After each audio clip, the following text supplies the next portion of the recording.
মাননীয় স্পিকার, আপনাকে অসংখ্য ধন্যবাদ। এই মহান সংসদ আপনি প্রায় 7 বারের মতো সংসদ সদস্য হিসাবে নির্বাচিত হয়েছিলেন। অতীতের পার্লামেন্ট আপনার চেয়ে বেশি এইখানে কেউ অভিজ্ঞ নয়। আপনি একজন বীর মুক্তিযোদ্ধা এবং আপনি স্বাধীনতার একজন ইতিহাসের বটবৃক্ষ হিসাবে স্বরাষ্ট্রমন্ত্রী উল্লেখ করেছেন। আমি ওনার সাথে সম্পূর্ণ একমত। মাননীয় স্পিকার, আজকে আমাদের এই মহান সংসদে আমি সর্বপ্রথম বিশেষ করে আমাদের মাননীয় সংসদ সদস্য অত্যন্ত প্রবীণ এবং ইতিহাসবিদ, উনি যেই কথাগুলো উল্লেখ করেছেন আমি মনে করি এগুলোর জবাব দেওয়ার কোনো প্রয়োজন নেই। তার কারণ হচ্ছে জাতি জামাত ইসলামীকে ইতিহাসের কাঠগড়ায় এইবারের নির্বাচনে আনুপাতিক হারে ভোটের সংখ্যার দিক থেকে জাতি আমাদেরকে স্বীকৃতি দিয়েছে আমরা যে দেশপ্রেমিক, আমরা দেশকে ভালোবাসি, দেশের মানুষকে ভালোবাসি। আজকে কথা উঠেছে মুক্তিযোদ্ধা সম্পর্কে। জামাত ইসলামী এই পর্যন্ত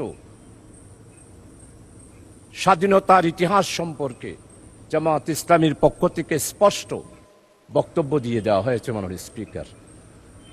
তাই এই মহান সংসদে মেহেরবানি করে দয়া করে অতীতের ইতিহাস নিয়ে বর্তমান এই জামাত ইসলামীকে বিশ্লেষণ করে জামাত ইসলামীকে দোষারোপ করার চেষ্টা করা আমার মনে হয় মোটেই ঠিক হবে না। কারণ হচ্ছে জামাত ইসলামের ইতিহাস হচ্ছে যেইখানে গণতন্ত্র নস্যাৎ হয়েছে সেইখানে গণতন্ত্র উদ্ধার করার জন্য জামাত ইসলামী আন্দোলন করেছে। মরহুম শেখ মুজিবুর রহমান সাহেব যখন আগরতলার ষড়যন্ত্রের মামলায় গ্রেপ্তার হয়েছিল তখনকার জামাত ইসলামী পাকিস্তান ডেমোক্রেটিক মুভমেন্টের মাধ্যমে মরহুম শেখ মুজিবুর রহমানকে আগরতলার ষড়যন্ত্র মামলা থেকে মুক্তির জন্য জামাত ইসলামী আন্দোলন করেছিল। শুধু আন্দোলন নয় মাননীয় স্পিকার, আমাদের সাবেক আমির জামাত বিশ্ব ইসলামী আন্দোলনের নেতা, যিনি তৎকালীন পূর্ব পাকিস্তানের স্বাধিকার আদায়ের জন্য 1962 সালে বক্তব্য দিয়েছেন, 1967 সালে বক্তব্য দিয়েছেন, 1948 সালে বক্তব্য দিয়েছেন। মরহুম শেখ মুজিবের মুক্তির জন্য যে ডাইরেক্ট অ্যাকশন কমিটি হয়েছিল সেই অ্যাকশন কমিটির সেক্রেটারি ছিলেন অধ্যাপক গোলাম আজম এবং জামাত ইসলামী ছিল সেই জোটের একটি সংগঠন। আর জয়েন্ট সেক্রেটারি ছিল জনাব আব্দুস সামাদ আজাদ সাহেব। মরহুম শেখ মুজিবুর রহমানের আগরতলা ষড়যন্ত্রের মামলা থেকে মুক্তির জন্য সবচেয়ে বেশি অর্থ যোগান দিয়েছিল তৎকালীন পাকিস্তান আমলে জামাত ইসলামী। মাননীয় স্পিকার, তাই জামাত ইসলামের ইতিহাস হচ্ছে মানুষের অধিকার প্রতিষ্ঠার ইতিহাস। জামাত ইসলামের ইতিহাস হচ্ছে গণতন্ত্র প্রতিষ্ঠার ইতিহাস।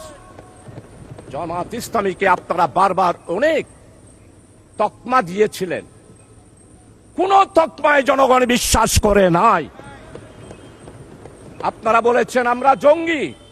জনগণ 12 তারিখের নির্বাচনের মাধ্যমে প্রমাণ করেছে জামাত ইসলামী জঙ্গি সংগঠন নয়, গণতান্ত্রিক নিয়মতান্ত্রিক সাংবিধানিক একটি আন্দোলন এবং সংগঠন।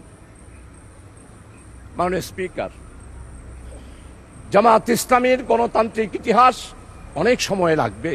আপনি যেহেতু আমাকে সময় নির্ধারণ করে দিয়েছেন, আজকে জামাত ইসলামীর ব্যাপারে শুধু এতটুকু বলতে চাই, ভুলে গেলে চলবে না। 1997 সালে দেশনেত্রী বেগম খালেদা জিয়া বৃহত্তর বিরোধী দলের নেতা ছিলেন। চট্টগ্রাম মেডিকেল কলেজে গেলেন, অবরুদ্ধ হয়ে গেল। ফ্যাসিস্ট স্বৈরাচার যারা বাংলাদেশে জঙ্গি কায়েম করেছিল তারাই বেগম খালেদা জিয়াকে চট্টগ্রাম মেডিকেল কলেজে অবরুদ্ধ করেছিল। আজকে আমাদের মরহুম শহীদ সালাউদ্দিন কাদের চৌধুরীর ছেলে আছে হুম্মাম কাদের, আমাদের সম্মানিত অর্থমন্ত্রী চট্টলার কৃতি সন্তান, যার পরিবারে উনার আব্বা নয়, উনার দাদা থেকেই মন্ত্রিত্ব ওনারা পেয়ে আসতেছেন, সেই রকম সম্ভ্রান্ত পরিবারের সন্তান উনিও দেশনেত্রী বেগম খালেদা জিয়ার সাথে মেডিকেল কলেজে ছিলেন। আজকে সম্মানিত অর্থমন্ত্রী, আপনি স্বীকার করবেন, সর্বপ্রথম টেলিফোন করেছিল মরহুম শহীদ সালাউদ্দিন কাদের চৌধুরী আমি শাহজাহান চৌধুরীকে।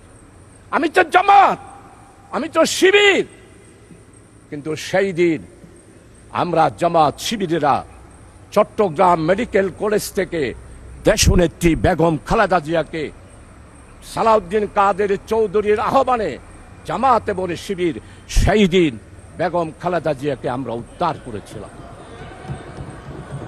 মাননীয় স্পিকার, আজকে স্বাধীনতার কথা বলা হয়, সর্বপ্রথম একটি মাত্র রাজনৈতিক দল পূর্ব পাকিস্তানের স্বাধিকার কোন পথে আসবে এই ব্যাপারে সর্বপ্রথম পূর্ব পাকিস্তান থেকে যিনি বক্তব্য দিয়েছিলেন তিনি হচ্ছেন প্রফেসর গোলাম আজম।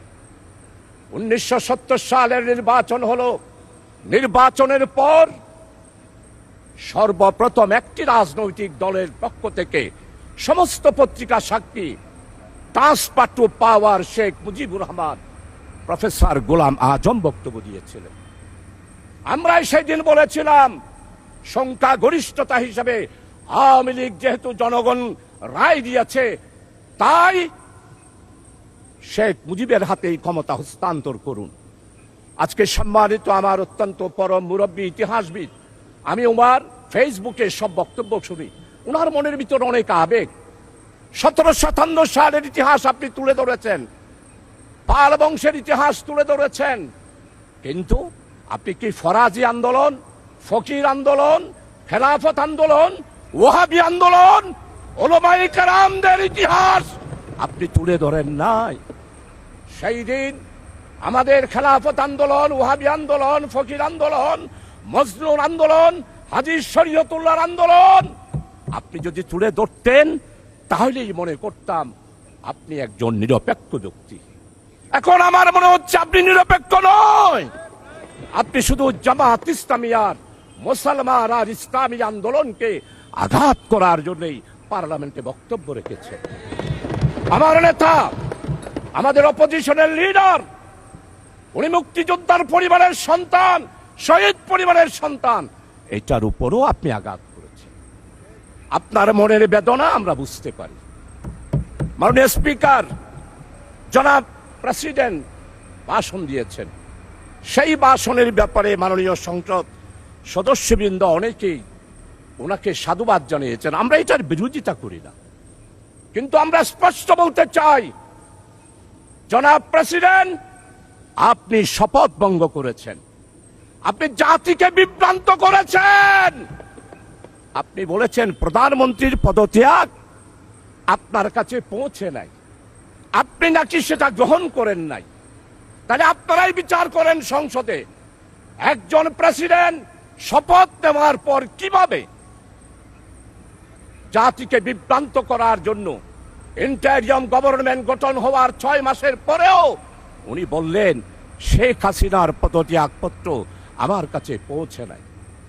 যেই প্রেসিডেন্ট শপথ ভঙ্গ করতে পারে, জাতিকে বিভ্রান্ত করতে পারে, সে আর যেই হবে হোক, প্রেসিডেন্টের চেয়ারকে আমরা স্যালিউট জানাই, প্রেসিডেন্টের চেয়ারকে আমরা সম্মান করি, কিন্তু ব্যক্তি হিসাবে জনাব প্রেসিডেন্ট সাহেব জাতিকে যেই বিভ্রান্ত করে মধ্যবর্তীতে সাধারণ নির্বাচন হওয়ার আগে বাংলাদেশে একটি ষড়যন্ত্রের মাধ্যমে 17 বছরের নির্যাতিত বিএনপি, জামাত, 11 দলীয় জোট, ছাত্রদল, ছাত্র শিবির, আমরা যারা আন্দোলন করে একটা ফসল নিতে চেয়েছিলাম, সেই ফসল নেওয়ার ক্ষেত্রে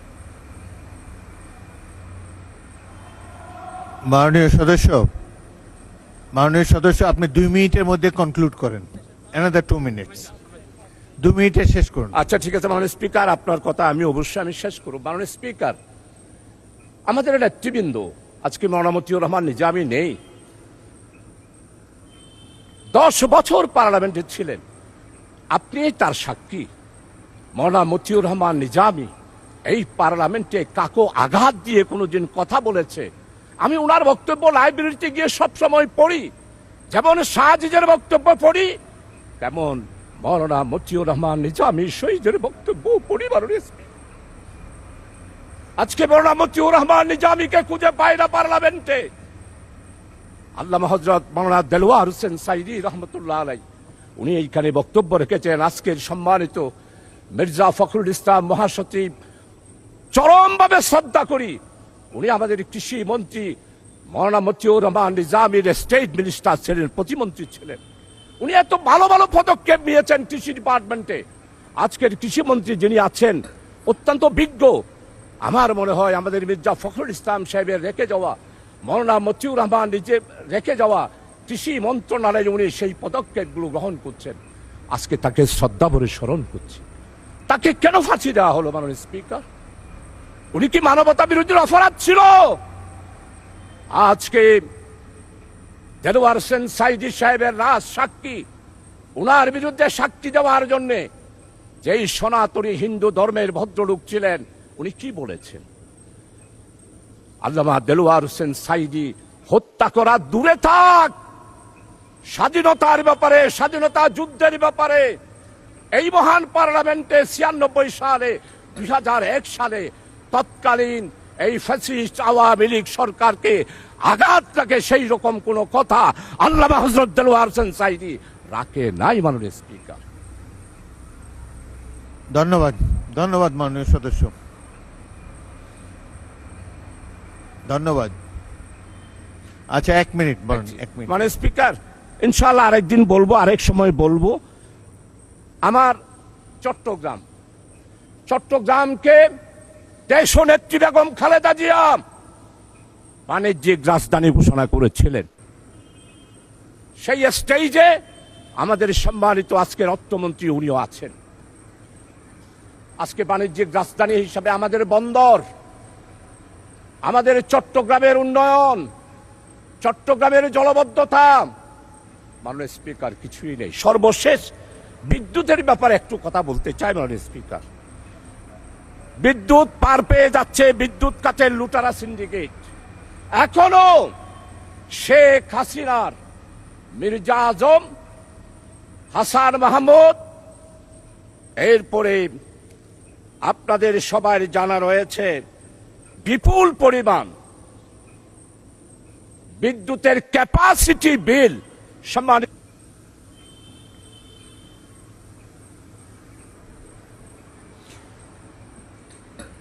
মাননীয় সদস্যবৃন্দ, ধন্যবাদ।